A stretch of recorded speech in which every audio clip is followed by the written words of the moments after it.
예수님은 자신이 십자가에 달리시고 제3일에 다시 살아나실 것을 제자들에게 말씀하셨습니다. 그동안 믿고 따르던 권능의 예수님, 무수한 기적을 보여주셨던 예수님, 38년 된 중풍병자도 일으키시고 장님의 눈도 뜨게 하시고 나병 환자도 낫게 해주시고 죽은 자도 살리신 예수님, 하나님의 아들이신 능력에 충만한 예수님이 어떻게 예루살렘의 종교 지도자들에게 잡혀 고난을 받으시고 죽음을 당하실 수 있을까? 말도 안 되는 일이라고 제자들은 생각을 했습니다. 제자들이 예수님을 보기만 하면 얼마나 듬직했겠습니까? 예루살렘에서 파견 나온 트집 잡기 잘하는 바리새인 서기관들을 매번 말씀으로 단번에 제압하시는 예수님이 어떻게 잡히실 수 있을까? 도무지 상상이 안 가는 일입니다. 수제자인 베드로는 예수님께 항변을 합니다. 예수님, 아니 말도 되지 않는 말씀하지 마세요. 이런 일은 결코 일어나지 않을 것입니다. 베드로는 아직 영안이 열리지 않아 세상적인 것을 기준으로 살고 있습니다. 우리들도 예수님을 따르는 믿음 생활을 하지만 우리의 영이 열려 있지 않습니다. 예수님의 제자들이 성령을 받고 변화된 제자의 삶을 살았듯이 우리들도 성령을 확실히 받아야 변화된 삶을 살 수가 있습니다. 성령을 힘입지 않고는 우리들도 베드로와 같이 세상적인 기준으로 살 수밖에 없습니다. 예수님은 하나님이 이 세상의 거민들을 구원하시려는 계획을 알고 있고 또 그 하나님의 계획에 참여를 하고 계십니다. 자신이 제물로 바쳐져야 함을 익히 알고 있습니다. 예수님은 하나님의 계획도 익히 알고 하나님의 인류 구원 계획을 적극 지지하고 또 자신이 그 계획에 쓰임을 받기로 하셨지만 한편으로는 육신을 가지고 계시므로 인간적으로 흔들리는 모습을 보이기도 합니다. 내 아버지여, 만일 할만하시거든 이 잔을 내게서 지나가게 하옵소서. 그러나 나의 원대로 마시고 아버지의 원대로 하옵소서. 우리들의 기도는 이 잔을 내게서 지나가게 하옵소서에서 끝입니다. 아버지여, 이 잔을 무조건 내게서 지나가게 하옵소서. 우리들이 성령 충만을 받아야 비로소 나의 원대로 마시옵고 아버지의 원대로 하옵소서에 이르게 될 것입니다. 예수님은 하나님의 계획에 따라 자신이 제물로 바쳐져야 할 것을 제자들에게 말합니다. 스스로에게 다짐을 하며 결심을 굳히시는 말씀입니다.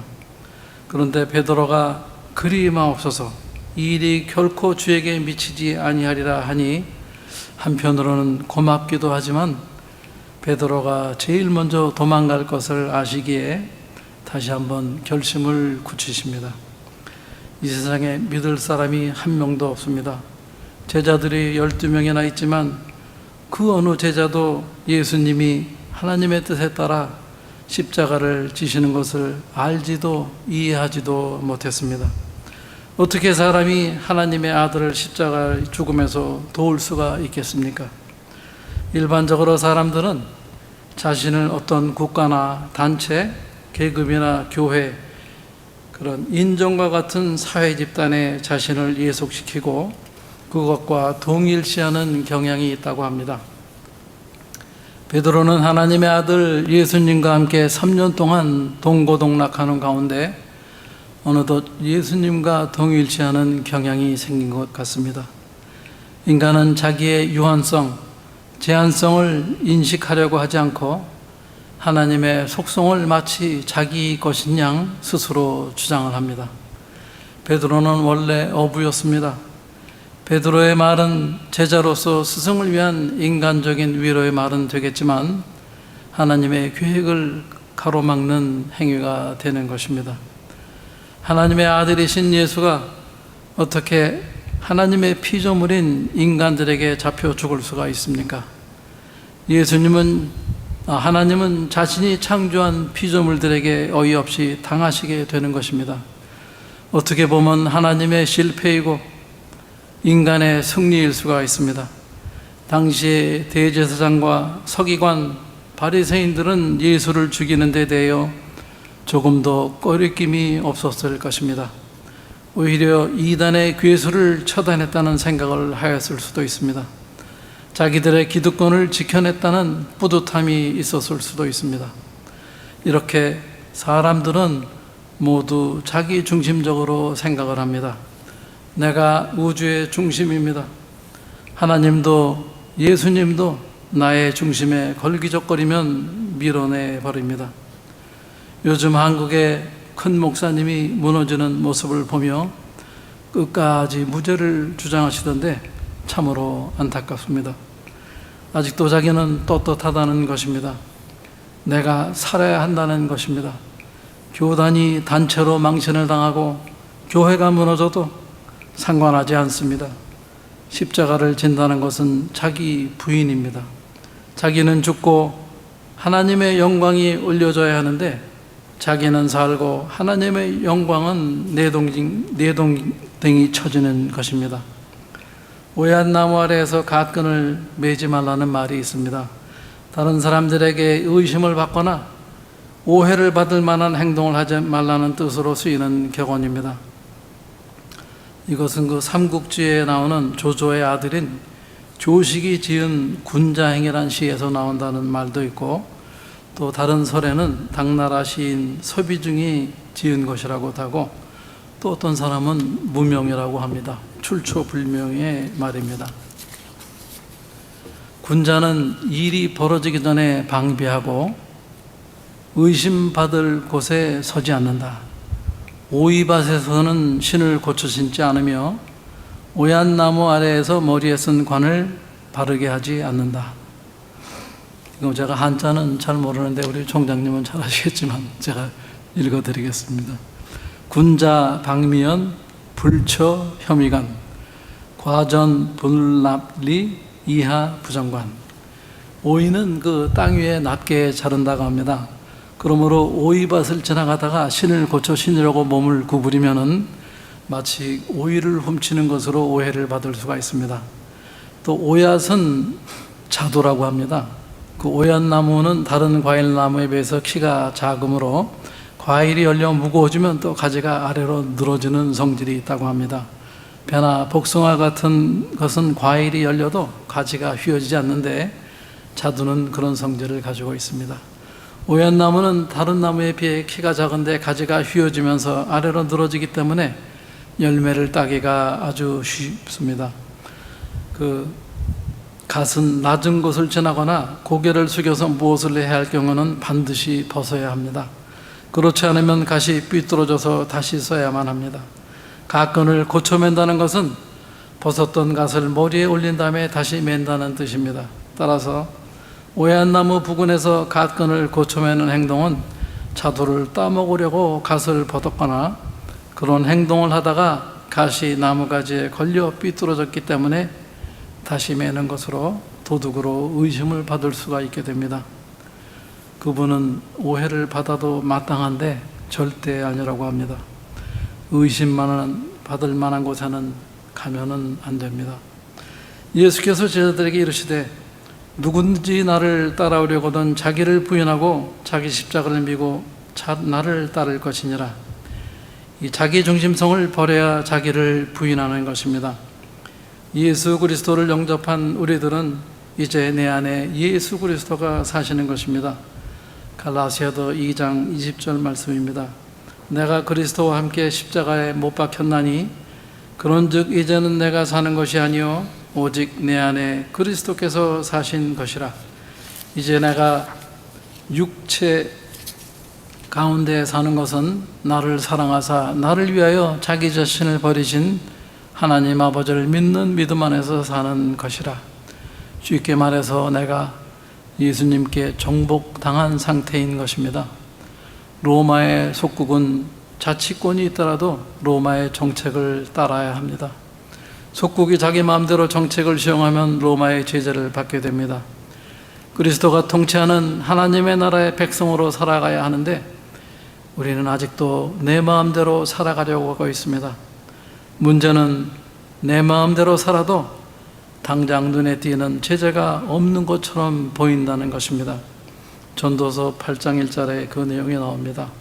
악한 일에 관한 징벌이 속히 실행되지 아니하므로 인생들의 악을 행하는 데에 마음이 담대하도다.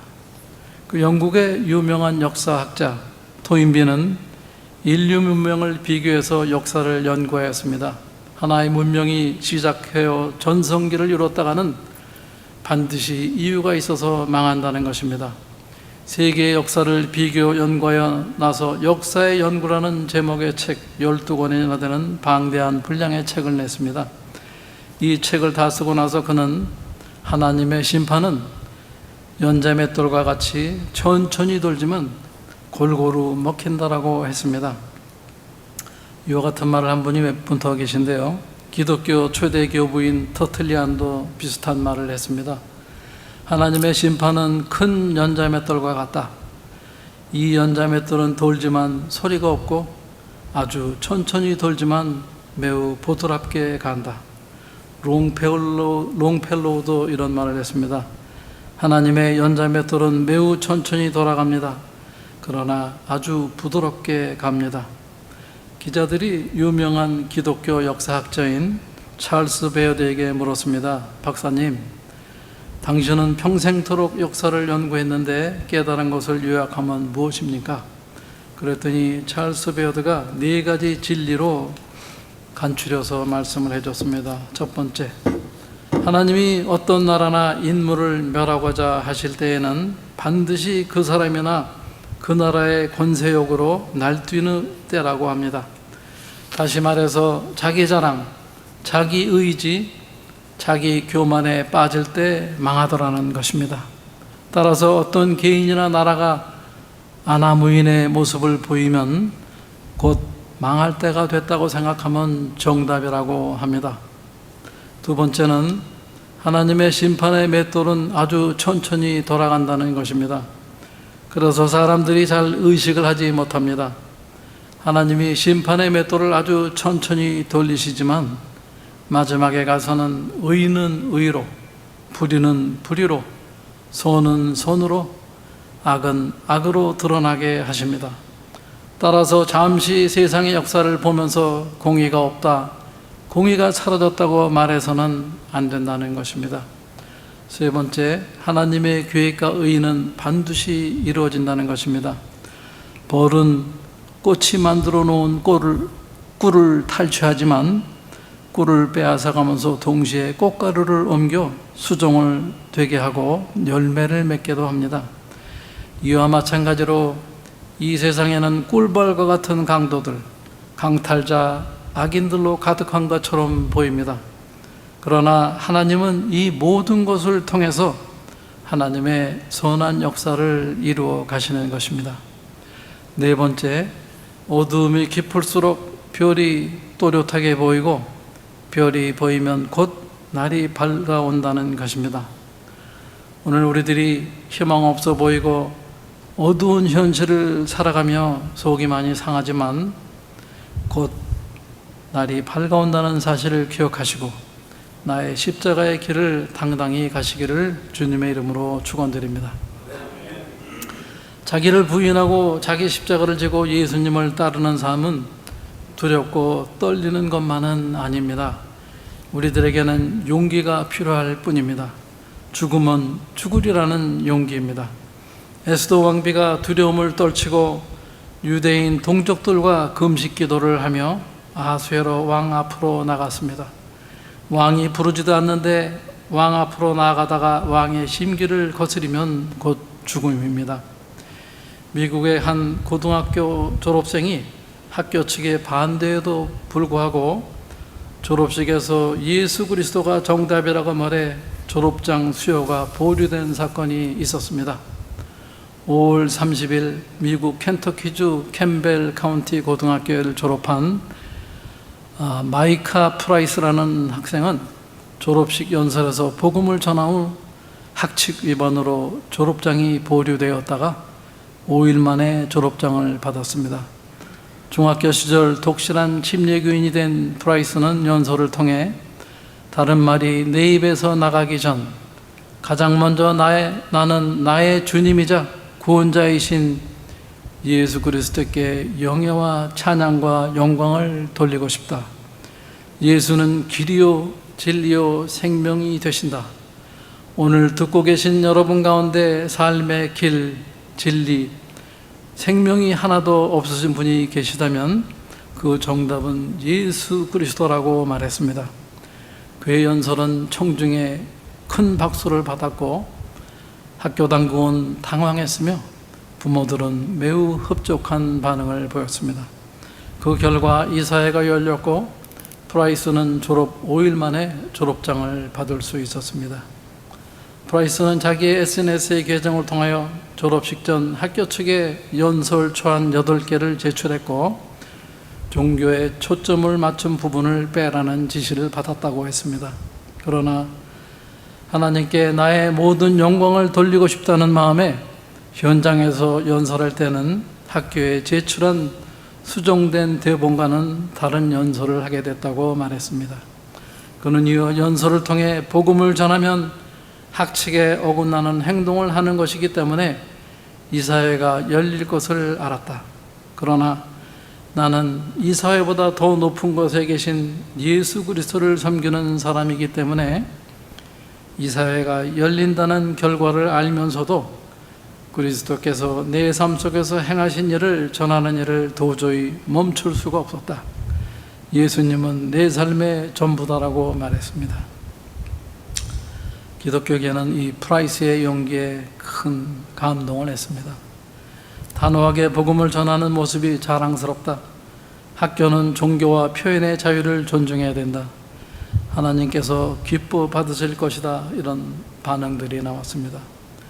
우리는 고등학교 학생의 모습에서 십자가를 지는 예수님의 모습을 발견하게 됩니다. 우리 모두는 하나님 나라의 백성으로 하나님의 통치를 받으며 살아가기를 원하고 하나님의 영광을 위하여 사는 모습이 어떠한 것인지를 보게 되었습니다. 큰 목사님의 믿음이 큰 게 아니라 작은 고등학생의 믿음이 큰 것입니다. 예수님 당시에 대제사장과 서기관과 바리새인들은 유대교의 리더들이었습니다. 그러나 그들의 믿음은 가짜 믿음이었습니다. 믿음은 나이와 상관이 없습니다. 종교적, 사회적, 경제적, 정치적 지위와도 상관이 없습니다. 공부를 많이 한 사람이라고 믿음이 좋다고 할 수도 없습니다. 하나님 나라를 위하여 죽음도 불사하겠다고 결심을 하면 하나님이 살려주십니다. 그것이 성경의 약속입니다. 죽지 않으려고 바둥거리면 하나님의 연자맷돌이 정하신 때에 갈아버릴 것입니다. 28절 말씀입니다. 진실로 너에게 이르노니 여기 섰는 사람 중에 죽기 전에 인자가 그 왕권을 가지고 오는 것을 볼 자들도 있느니라. 예수님이 왕권을 가지고 오시는 것은 예수님이 재림하실 때입니다. 그러나 여기 있는 사람들이 죽기 전에는 아닐 것입니다. 2000년이 지난 지금도 아직 예수님의 재림을 기다리는데 예수님이 살아계신 당시에는 아닌 것 같습니다. 근데 어떻게 그런 말씀을 하셨는지 이해가 잘 되지 않습니다. 여기에는 몇 가지 해석이 있습니다. 첫 번째는 마태복음 17장에 나오는 변화산의 그 변형을 보는 해석이 있습니다. 엿새 후에 예수께서 베드로와 야고보와 그 형제 요한을 데리시고 다시 높은 산에 올라가셨더니 저희 앞에서 변형되사 그 얼굴이 해같이 빛나며 옷이 빛과 같이 휘어졌더라. 때에 모세와 엘리야가 예수로 더불어 말씀하시는 것이 저희에게 보이거늘 변화산에서 예수님의 변형을 지상에 임하는 천국의 예표로 보았습니다. 베드로후서 1장 16절 말씀입니다. 우리가 주 예수 그리스도의 능력과 강림하심을 너희에게 알게 한 것이 공교히 만든 이야기를 쫓는 것이 아니요 우리가 그의 크신 위엄을 친히 본 자라. 지극히 큰 영광 중에 이러한 소리가 그에게 나기를 이는 내 기뻐하는 자라 하실 때에 저가 하나님 아버지께 존귀와 영광을 받으셨느니라. 이 말씀은 세 명의 제자들이 변화산에서 왕권을 가지고 오신 예수님을 본 것으로 이해합니다. 또 두 번째는 오순절 성령 강림 때 제자들이 그 광경을 본 것으로 의미하는 해석으로 예수님이 오순절 이후에 제자들의 마음과 삶에서 통치하시는 하나님 나라의 현재 통치를 말하는 것으로 이해를 합니다. 세 번째는 계시록 1장에서 사도 요한이 밤모섬에서 환상을 보는데 이것을 말하는 것으로 보기도 합니다. 요한에겐 이 환상이 예수님이 왕권을 가지고 오는 것으로 본 것입니다. 예수님은 이 땅에 왕으로 오셨습니다. 장차 예수님은 자신의 왕권을 완성하기 위하여 재림하실 것입니다. 예수님은 자신의 왕권을 십자가와 부활에서 또 변화산과 오순절 성령 강림과 밤모섬에서 환상을 통해 보여주셨습니다. 이 말씀을 하신 이유는 예수님이 다시 오실 것을 믿고 각자의 삶에서 자기의 십자가를 지고 예수님을 따르는 믿음의 경주를 끝까지 완주하라는 격려의 말씀입니다. 우리 새로운 교회 교인 모두 우리 각자의 십자가를 지고 끝까지 힘차게 살아드리는 승리의 인생이 되시기를 주님의 이름으로 축원드립니다. 기도하겠습니다. 하나님 아버지 감사합니다. 어둠의 시대를 살아갑니다. 세상은 불합리하고 어긋나고 불의가 가득한 것 같아 보입니다. 그렇더라도 하나님의 연잠의 뜰은 천천히 돌지만 하나님의 때에 아주 부드럽게 갈릴 것입니다. 하나님을 신뢰하고 너희는 가만히 있어 내가 하나님 됨을 알지어다 하신 하나님의 말씀에 따라 일이 일비하지 않는 진중한 믿음의 사람들로 변화시켜 주시기를 간구드립니다. 이 모든 말씀 우리 주 예수 그리스도를 받들어 간절히 기도드립니다. 아멘. 우리 함께 통성기도 하겠습니다. 우리의 각자의 십자가를 지고 믿음의 길을 함께 나아가고 이 어두운 세상에 우리들이 두려워하지 말고 하나님의 연자의 뜰이 돌고 있다는 것을 기억하면서 우리 함께 부르짖으면서 기도드리겠습니다. 하나님 아버지 감사드립니다. 우리들이 정말 이 험악한 세상을 살아가지만 우리들이 세상에 위축되지 않고 하나님의 역사하고 계심을 바라며 그 길을 따라 우리의 십자가를 지고 우리에게 맡겨진 우리의 사명을 잘 감당하는 우리 모두가 되기를 바랍니다. 아버지여 우리를 담대하고 강하게 하여 주셔서 이 세상으로부터 흔들리지 않고 위축되지 않고 하나님을 위하여 하나님의 영광을 위하여 살아드리는 우리 모두가 되기를 간절히 간구드립니다.